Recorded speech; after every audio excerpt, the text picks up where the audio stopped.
Light ഹൗസിൻ്റെ ഈ പുതിയ എപ്പിസോഡിലേക്ക് ഏവർക്കും സ്വാഗതം. കൽക്കത്തയിലെ മദർ തെരേസ ലോകം നൽകാവുന്ന എല്ലാ അവാർഡുകൾക്കും അർഹതയായിട്ടുണ്ട്. എന്ത് ധീരകൃത്യമാണ് ഇതിന് കാരണമായത്? യഥാർത്ഥത്തിൽ അങ്ങനെ ഒന്നും കണ്ടെത്താനാകില്ല.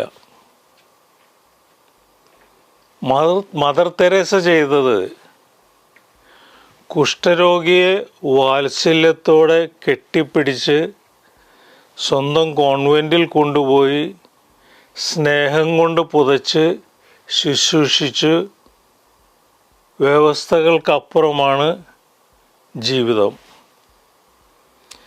ലേബർ റൂമിന് പുറത്ത് ഏറെ നേരമായി ഭർത്താക്കന്മാർ കാത്തിരിക്കുകയാണ്.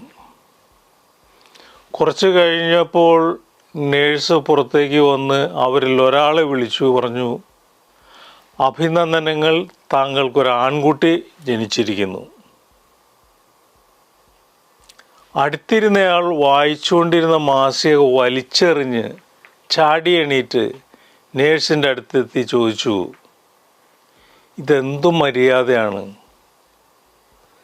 ഇവർ വരുന്നതിന് 2 മണിക്കൂർ മുമ്പ് ഞങ്ങൾ എത്തിയതാണ്.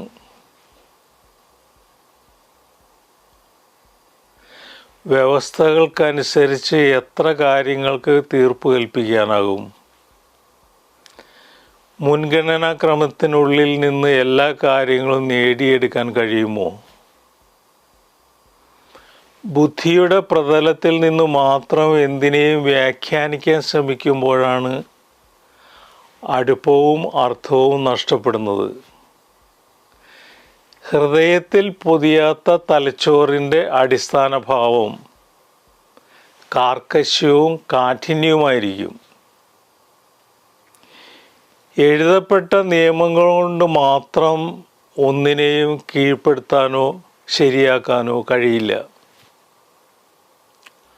ആളുകളുടെ സമീപനത്തിനും ഉൾക്കാഴ്ചയ്ക്കും ഉള്ളിലായിരിക്കും നിയമത്തിൻ്റെ അതിർത്തി രേഖ.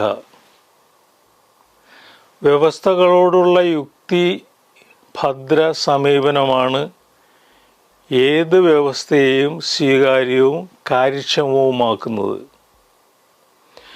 മനസ്സിനെ നിയന്ത്രിച്ചാൽ വരുതിക്കുള്ളിലാക്കുന്നതാണ് ഏതു സാഹചര്യവും. അതെത്ര കലുഷിതമാണെങ്കിലും സമനില വിടുന്നതുകൊണ്ട് ഒരു നിലയും നേരെയാകില്ല. സമീപനങ്ങളിലെ സൗമ്യതയാണ് ബന്ധങ്ങളുടെ നിലനിൽപ്പും തീവ്രതയും തീരുമാനിക്കുന്നത്.